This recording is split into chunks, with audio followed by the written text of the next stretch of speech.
Subscribe করুন Sony ৮, click করুন bell icon.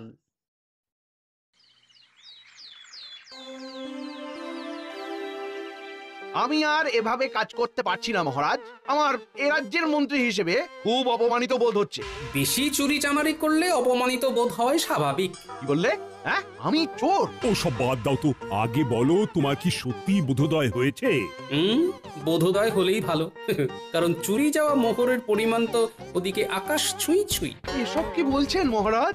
দেখো মন্ত্রী, বেশি ভণিত আমার ভালো লাগে না। যা বলার তা তাড়াতাড়ি বলুন মন্ত্রী মশাই। এ রাজ্যের একজন ভাঁড়ের বেতন মন্ত্রীর বেতনের প্রায় সমান সমান। তাদের দুজনের বেতনের ভেতরে ফারাক প্রায় নেই বললেই চলে। আমি তো ভাবছি ভাঁড়ের বেতন এই মাস থেকে মন্ত্রীর বেতনের থেকেও বেশ কিছুটা বাড়িয়ে দেব। মহারাজ, আমি বলতে বাধ্য হচ্ছি, আপনি কিন্তু একটু বেশি পক্ষপাতিত্ব করছেন। কোন রাজ্যে এমনটা হয় না। মন্ত্রী মশাই রাগ করবেন না, আপনি একটু খোঁজ নিলে এটাও জানতে পারবেন যে অন্য রাজ্যের ভাঁড়ের বেতন আর মন্ত্রীর বেতনের ভিতরে কেন অত্যধিক ফারাক রয়েছে। এটা আবার খোঁজ নেওয়ার কি আছে? অন্য রাজ্যের রাজারা তো আর সবাই নির্দিষ্ট একজনের প্রতি পক্ষপাতিত্ব করেন না, তাই সেখানে সবাইকে তাদের পদ অনুযায়ী বেতন দেওয়া হয়। ভুল কথা।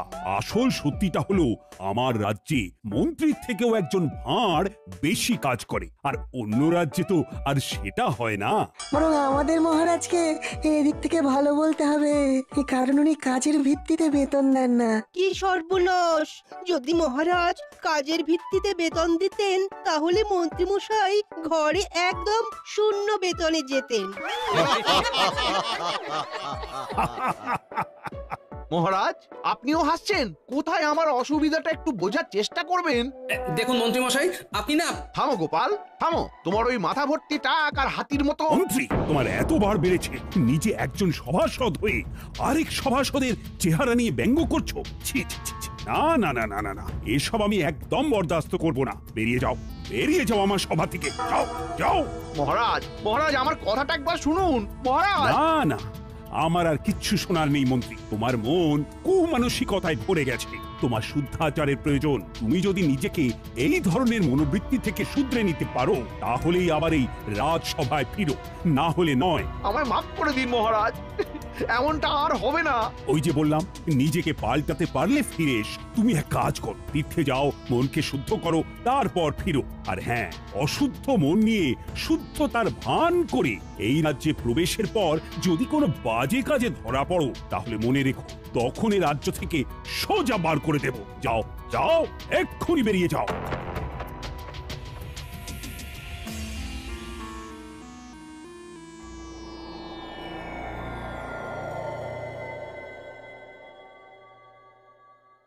কিরে ঘটে, ব্যাপারখানে কি? মন্ত্রীমশাই আমাদের ডেকে নিজে এমন উদাস হয়ে বসে। কবি টবি হবে নাকি? আমার মনটা খুব খারাপ রে, তার সাথে বেশ রাগও হচ্ছে। কার উপরে? আরে গোপালের চেহারাটা যে হাতির মতো, সেটা বলতেই মহারাজ গেলেন চোটে। আমায় সব সভাসদদের সামনে তাড়িয়ে দিয়ে বললেন মনকে শুদ্ধ করে ফিরতে। ওই দুজনকে আমায় জব্দ করতেই হবে। বুঝেছি বুঝেছি, তাই আমাদের ডেকেছেন, তাই তো? সবই তো বুঝিস, সব কথা কি আর মুখে বলতে হয়? কিছু একটা পরিকল্পনা কর। আমাদের হাতটা গরম করে দিন, কাজ হয়ে যাবে। আমার এখন মাথা গরম আছে, তাই তোদের হাতের বদলে উড়ন আর বসন দিয়ে কান গরম করে দিতে পারি। সুতরাং এখন যা, আগে কাজের কাজটা কর। বেশ, তাহলে আসি। কাল ভোরে এই পরিকল্পনা করে আপনার বাড়ি যাচ্ছি। বেশ হয়েছে, মহারাজ মন্ত্রীকে বার করে দিয়েছেন। হ্যাঁ, মানুষের চেহারা ভারী হতেই পারে, তা বলে এমন কথা কেউ বলে? মন্ত্রী মশাই বরাবর অমন স্বভাবেরই লোক, বুঝলে। যাদের স্বভাব এমন হয় তারা হাজার চেষ্টা করলেও সহজে বদলায় না। হ্যাঁ গিন্নি, চেষ্টাটাও সৎ হতে হয়, না হলে এরকমও মানুষ করে যে ভিতরে ভিতরে কোনো চেষ্টা করে না, এদিকে মুখে বলে চেষ্টা করেও কোনো লাভ হচ্ছে না। মানুষ চেষ্টা করলে সব পারে গিন্নি। তোমার সাথে মন্ত্রী মশাই এরকম করলে না আমার খুব খুব রাগ হয়। হ্যাঁ না, এর জন্য আমার কোনো আক্ষেপই নেই গিন্নি। আমি আমার রাজ্যকে ভালোবাসি, তাই করি। তাছাড়া একজন রাজ্যবাসী হিসেবে এটা তো আমার কর্তব্য। সত্যি তোমার জন্য না আমার না খুব গর্ব হয় গো। আর আমারও তোমার জন্যে।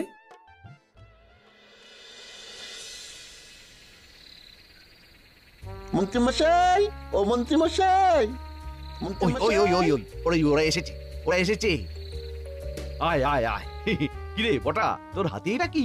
এটা একটা বহু দূরের রাজ্যের মানচিত্র। আপনাকে এইখানেই শুদ্ধাচারের জন্য যেতে হবে। এই বেটা হতচ্ছাড়া, আমায় শুদ্ধাচারে কোথায় পাঠাবি তা ঠিক করার ভার তোদের দিয়েছি নাকি? আচ্ছা আচ্ছা, শুনুন মন্ত্রী মশাই, শুনুন। এই মানচিত্রর জায়গায় আপনাকে আসলে যেতে হবে না। আপনি বৌঠানকে নিয়ে ওই নিজের শ্বশুর বাড়িতে চলে যান এবং ঠিক 7 দিন বাদে এই রাজ্যে আবার ফিরে আসুন। তারপর গায়ে সাদা চাদর এবং ধুতি পরে কপালে বেশ বড় সড়ো তিলক কেটে সবাই গিয়ে বলুন আপনি শুদ্ধ হয়ে এসেছেন। আপনার মনে আর কোনো জটিলতা নেই। আমার যদি জিজ্ঞাসা করে কোথা থেকে গিয়ে শুদ্ধাচারী হয়ে এলাম, আর আমার এই মিথ্যে বলার সাথে এই মানচিত্রটারই বা কি সম্পর্ক? বলছি সব বলছি, শুনুন। মানচিত্রটায় যে রাজ্যটা আছে তার নাম পুণ্যি রাজ্য। সে রাজ্যের রাজা একজন পাগলা, তাই তার রাজ্যে যে যায় সে আর বেঁচে ফেরে না। তাই আপনি যেদিন রাজসভায় যাবেন সেই দিন হাতে করে ওই মানচিত্রটা নিয়ে যাবেন এবং সবাইকে বলবেন এই রাজ্যে একজন গুরু থাকেন, তার সান্নিধ্যে গিয়েই আপনার এমন আমূল পরিবর্তন ঘটেছে। আর গুরুর নাম জিজ্ঞাসা করলে যাই হোক কিছু একটা ওই বানিয়ে বলে দেবেন, কেমন? আর বলবেন এই গুরু স্বয়ং কৈলাস পর্বত থেকে সাধনা করে ফিরেছেন। উনি সবার সব ধরনের পাপ গ্লানি মুছিয়ে মৃত্যুর পরে স্বর্গ লাভ করার পথ সুগম করে দেন। বলবেন বাবাজি মহারাজকে নিমন্ত্রণ করেছেন। আপনি এমন ভাবে কথাগুলো বলবেন যাতে ওই মহারাজ এবং গোপাল ওই জায়গায় যাওয়ার জন্য আগ্রহ প্রকাশ করে, আর একবার চলে গেলেই নিশ্চিত মৃত্যু। আর আমারও কেউ পথের কাঁটা থাকবে না। গোটা রাজ্যের আমি রাজা হব। বাহ বাহ বাহ, বাহ রে বাহ বটা ঘটা। আমার সাথে বদমাশি করে করে তোরাও তো দারুণ পরিকল্পনা করতে শিখে গেছিস দেখছি। বাহ, এবার আমাদের মোহর দিন। পরিকল্পনা তো শুনেই নিলেন। এত তাড়াহুড়ো করিস কেন বলতো? বাইরে পরিকল্পনাটাও তো তাড়াহুড়ো করেই দিলাম তার বেলায়। একদম ঠিক। কাজ হবে, মোহর ছড়বে, এইটাই তো নীতি। দাঁড়া দাঁড়া দাঁড়া, আর বাজে বকিস না।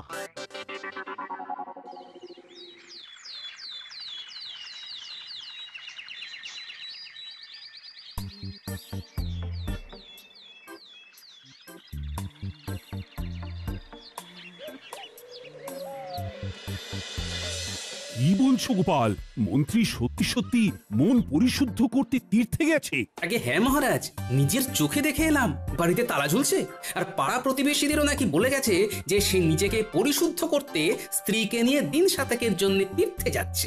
বাবা, আমার এক কথাতেই যে মন্ত্রী এভাবে তীর্থে যাবে ভাবতেই পারছি না।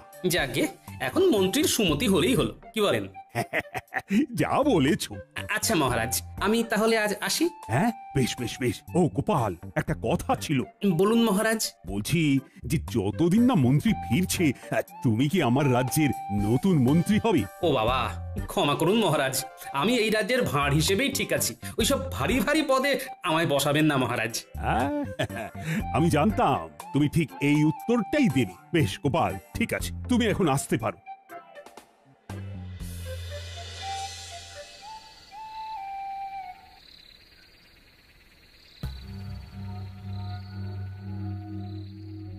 মন্ত্রী মশাই, তার শ্বশুর বাড়ি কেমন ঘুরলেন?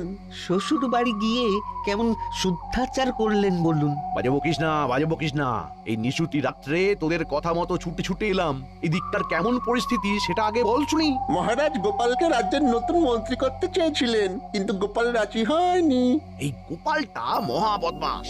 ওকে এই রাজ্য থেকে না তাড়ানো পর্যন্ত আমার শান্তি নেই। কালকে থেকে সবাই গিয়ে আপনি তো আপনার ওই নতুন রূপ দেখাবেন, সবাই দেখবেন গোলে জল। সবাই ভাববে আমি আমার সব জটিলতা কুটিলতা ঝেড়ে একদম শুদ্ধ মনে তীর্থ থেকে ফিরে এসেছি।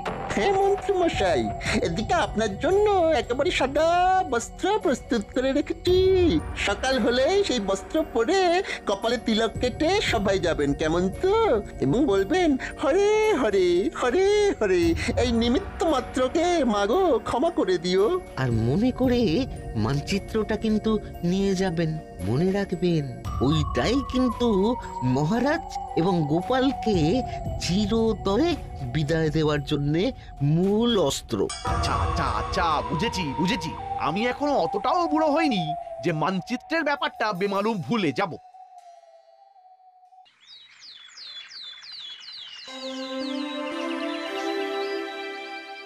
তাহলে সবাই বলছো নতুন পদ্ধতিতে কাজ করতে কোনো রকম অসুবিধে হচ্ছে না, তাই তো?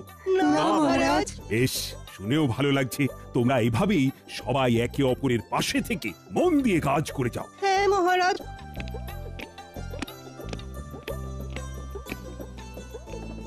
আরে মন্ত্রীমশাই, আপনি এমন বেশে, কিন্তু পুরো ভোল বদল।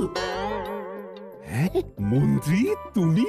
এ কি বেশ বদল? শুধু আমার বেশ বদল হয়নি মহারাজ, গোটা আমিটাই বদলে গেছি।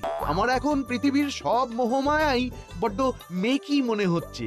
এখন আমার মন শুধু এইটাই বলতে চাইছে যে আমি নিজের মতো বাঁচতে চাই। আমি আমার মতো ভালো আছি, কারুর সাথে পাঁচি নেই। শান্তি শান্তি শান্তি। মন্ত্রী, ও মন্ত্রী, এ তোমার হলো কি? আমি যে তোমাকে চিনতেই পারছি না। এসব ব্যাটার চাল কি না কে জানে। মহারাজ, আমি আপনার কাছে কৃতজ্ঞ। ভাগ্যিস আপনি আমার মনকে শুদ্ধ করে তোলার জন্য তীর্থে যাওয়ার আদেশ দিয়েছিলেন। না হলে তো আমি আমার সকল পাপ ধুয়ে মুছে মৃত্যুর পর স্বর্গলাভ সুনিশ্চিত করতেই পারতাম না। মন্ত্রীমশাই, আপনার স্বর্গলাভ সুনিশ্চিত, এটা কি সত্যি? হ্যাঁ গোপাল, আমি তো আর আগের মতো নেই। আমি আমার সব পাপ ধুয়ে মুছে করেছি সাফ। তুমিও আমায় ক্ষমা করে দিও। এসো এসো, বরং তোমার পা ধরে ক্ষমা চাই। ভুল স্বীকার করতে এখন আর আমার কোনো দ্বিধা নেই গোপাল। তা কে তোমায় শুদ্ধ হতে সাহায্য করলো শুনি? আর তুমি কোথায় বা তীর্থ করতে গেছিলে? এই দেখুন, এই মানচিত্রটা, এই যে এই এই এই এই গোল মতো জায়গাটা দেখছেন, এটা হলো পুণ্যি রাজ্য। আমাদের রাজ্য থেকে প্রায় 150 ক্রোশ দূরে এখানে ধুনি বাবার আশ্রম আছে। উনি স্বয়ং কৈলাস পর্বত থেকে সাধনা করে ফিরেছেন। এই বাবার কাছে গেলে উনি এমন এক জল দেন, যা দিয়ে স্নান করলে সবার পাপ মুছে গিয়ে স্বর্গলাভের পথ সুগম হয়ে যায়। এছাড়া ধুনি বাবাই বোঝান আসল জীবনের অর্থ কি, মায়া মোহ কাটিয়ে কিভাবে সাদা সিধে জটিলতা কুটিলতাবিহীন জীবনযাপন করা যায়। হরে হরে। মাগো, অপরাধ না নিয়ে ক্ষমা করে দিও মোরে। আর হ্যাঁ মহারাজ, উনি আপনাকেও কিন্তু সেখানে অনেকবার করে যাওয়ার জন্য আমন্ত্রণ জানিয়েছেন। আমিও নিজের জীবনে অজান্তে কতই না পাপ করে ফেলেছি। তাই সেই সব পাপের বোঝা ঝেড়ে ফেলে আমিও আমার মৃত্যুর পর স্বর্গলাভ সুনিশ্চিত করতে চাই। মন্ত্রী, আমি ধনী বাবার আশ্রমে গিয়ে জীবনের আসল অর্থ বুঝতে চাই। আমি ওনার নিমন্ত্রণ রক্ষা করতে চাই। মহারাজ, এত তাড়াতাড়ি কোনো সিদ্ধান্ত নেবেন না। আমার মনে হয় যে পাল, নিজের চোখে দেখছো তো মন্ত্রীর কি আমূল পরিবর্তন ঘটেছে। এরপরে আমি আর ধনী বাবার কাছে না গিয়ে থাকতে পারি, বরং তোমারও আমার সাথে যাওয়া উচিত।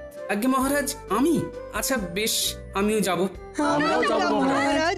না না না, দেখো, সবাই মিলে এক্ষুনি গেলে হবে না। আগে আমি আর গোপাল ঘুরে আসি, তারপর তোমরা দলে দলে যেও। একদম ঠিক। তাহলে মহারাজ, কবে রওনা দেবেন? হ্যাঁ, কাল একদম ভোরেই রওনা দিতে চাই। বেশি দেরি করে তো লাভ নেই। আচ্ছা মন্ত্রী, আমি যেহেতু কদিন থাকছি না, তাই তুমি একটু কষ্ট করে রাজ্যটা সামাল দিও, কেমন? মহারাজ, আমায় আবার এসবের মধ্যে কেন জড়াচ্ছেন?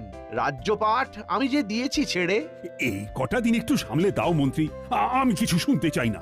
বেশ মহারাজ, আপনি যখন বলছেন তখন তাই হোক। ও মন্ত্রী, আরেকটা কথা, বাবার কাছে যাওয়ার জন্য কি কোনো রকম বিশেষ নিয়মপত্র আছে? মহারাজ, সমস্ত অহংকার ছেড়ে, রাজবেশ ছেড়ে, সৈন্য ছাড়া একদম আর 5টা সাধারণ মানুষের মতো পায়ে হেঁটে যান, তাহলেই দেখবেন বাবা আপন করে নিয়েছেন। বুঝে গেছি বুঝে গেছি।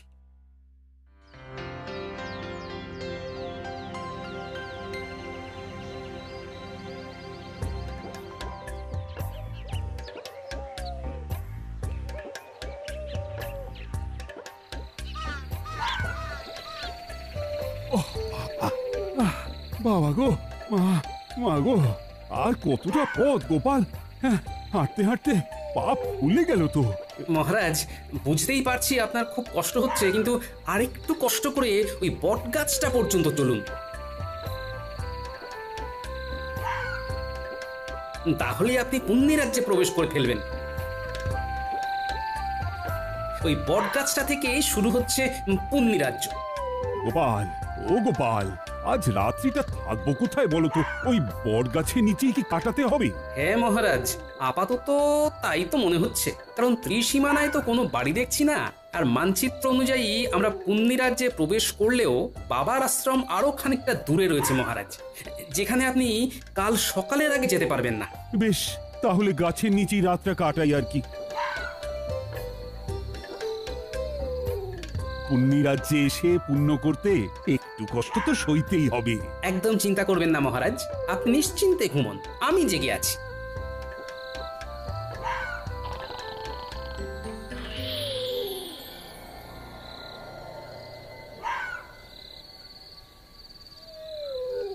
মহারাজ তো ঘুমোচ্ছেন দেখছি, এদিকে ভোর হতেও খুব দেরি নেই, আমি বরং এই সুযোগ একটু ঘুমিয়ে নিই। এই গবা, কি করবি বলতো? রাত তো শেষ হতে চললো, এখনো আমাদের ওই দুজনের মধ্যে কেউ একটাও চোর ধরতে পারলাম না। দেখাবা, এরকম আমাদের পাগলা রাজার মতন কাউকে নিয়ম তৈরি করতে দেখেছিস? কি যে নিয়ম, প্রত্যেক প্রহরীকে কিনা বাধ্যতামূলকভাবে প্রতি রাত্রে একটা করে চোর ধরতেই হবে। সত্যি আপাদ মস্তক খ্যাপা রাজা। আরে ওই গবা, ওই দেখ, দুজন লোক বট গাছের নিচে শুয়ে, ওদেরকে ভিনদেশি চোর বানিয়ে ধরে নিয়ে যাবি? তাই করি চল, না হলে আমরা আপাদমস্তক পেটে মার খাবো। চল চল ভৌরি বেটাদের। এই কে কে কে তোমরা হাত পা বাঁধছো কেন? আমরা কিছু করিনি, আমাদের বেঁধো না, ছেড়ে দাও। চল বেটা, চল, চোর সাজবি, চল।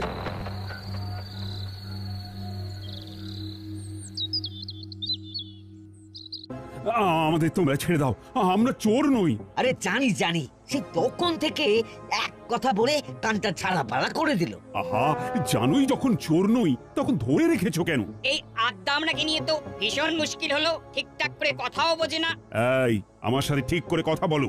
আমি তোমাদের মহারাজকে বলে দেব যে তোমরা জানো যে আমরা চোর নই, তবু ধরে এনেছো। বলেও কিছু লাভ হবে না বুড়ো, আমাদের রাজা কারোর কথাই শোনেন না।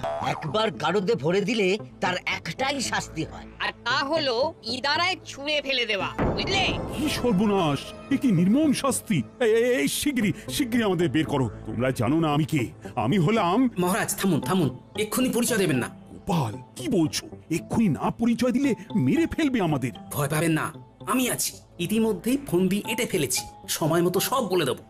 কই কই আমার ভিনদেশি চোরেরা সব কই? এই যে রাজন, এই যে একদম গারদের ভিতরে। বাবা বাবা বাবা বাবা, আমাদের পুরোহিতকে ডাক দাও, শাস্ত্র পাঠক। তারপর সব ব্যবস্থা হয়ে গেলে এদেরকে ইদারার সামনে ফেলার জন্য নিয়ে যাও, আমি মজা দেখবো। গোপাল, তুমি সব শুনলে তো? ভয় নেই, আমি আছি মহারাজ।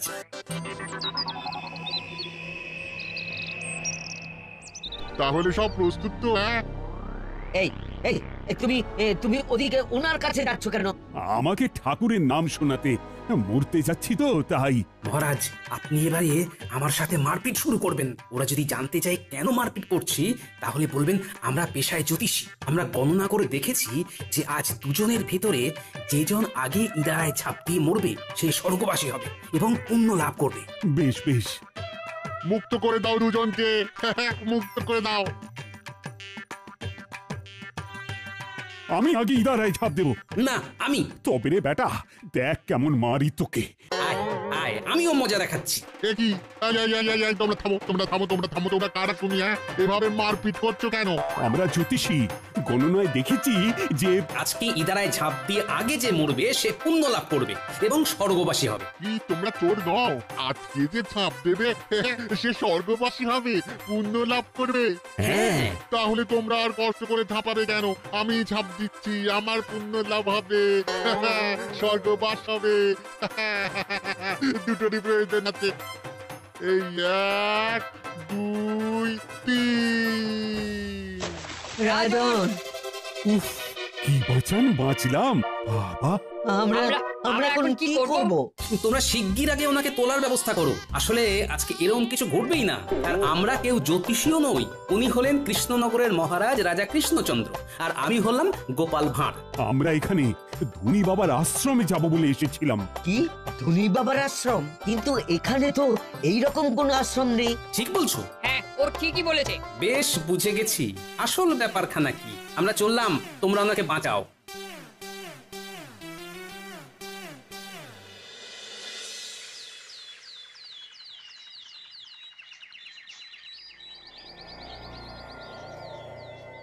রে তাহলে এই দুদিনে দুজনেই পটকে গেছে বল? পাগলা রাজা কাউকে আস্ত রাখে না, সবাইকে জোর অপবাদে ইনারাই ফেলে মারে। সব এখন ছাড়তো। এইদিকে ওই দুদিনের ভিতরেই মন্ত্রী মশাইয়ের চুরি করা মোহরের সংখ্যা দেখো, 9 করে 700টা। কি কাণ্ড দেখেছো? সব বেটা মন্ত্রীর ভড়ংবাজি। চলুন এবার ভিতরে যাই। এই বেটা মন্ত্রী, ষড়যন্ত্রী, এসব তোমার বদমাইশি। চলুন মন্ত্রী মশাই, এবারে আপনাকে ইদারায় ফেলবো। ওরে বাবারে, ওরে বাবারে, ভূত ভূত ভূত ভূত! ঘটা পালা! আমরা ভূত নই। চলো মন্ত্রী, চলো এবার। আমায় ছেড়ে দিন। ও বাবা গো, ও মা গো, কে আছো গো? বাঁচাও, বাঁচাও, আমায় ছেড়ে দিন, আমায় ছেড়ে দিন। For more updates, subscribe to our channel, click the show links and enjoy watching the videos.